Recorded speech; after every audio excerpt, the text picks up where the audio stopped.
Nagbabalik ang PTV Balita Ngayon. 12 ang arestado sa isinagawang raid sa iligal na operasyon ng online gaming sa loob ng isang subdivision sa Parañaque. Inilunsad ang pagsalakay ng pinagsamang puwersa ng National Capital Region Police Office at PNP Anti-Cybercrime Group at PAGCOR. Ayon sa PAGCOR, iniaalok ng iligal na gaming site na ino-operate ng mga suspect ang iba't ibang laro tulad ng slot machines, live casino at esports. Nakumpiska naman sa lugar ang 11 computer sets, 21 cellphones, 2 iPad, 6 na laptop at mga flash drive. Inihain na sa Parañaque Regional Trial Court ang kaso laban sa mga hinuli.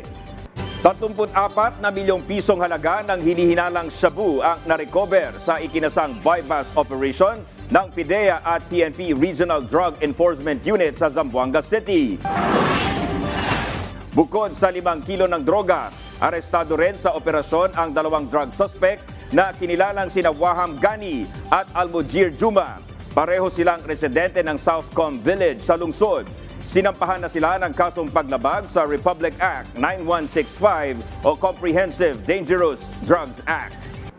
Naglabas ng direktiba si Department of Justice Secretary Jesus Crispin Rebulla na nag-uutos sa mga prosecutor na maging aktibo sa paghabol sa mga kaso ng tax evasion. Kasunod ito ng pagsasampa ng kaso kamakailan ng Bureau of Internal Revenue laban sa 2 korporasyon na naglalabas umano ng peking resibo.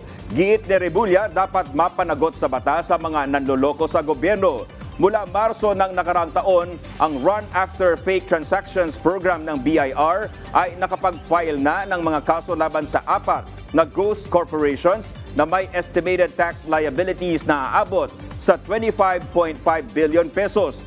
Bukod pa ito sa bilyong-bilyong pisong tax liabilities mula sa samut-saring accounting firms, certified public accountants, kabilang na ang aabot sa 69 respondents sa mga kasong isinampa na ng BIR. At yan ang mga balita sa oras na ito. Para sa iba pang updates, i-like at i-follow kami sa aming mga social media account. Ako po si Dominic Albelor para sa Pambansang TV sa Bagong Pilipinas. Magandang umaga!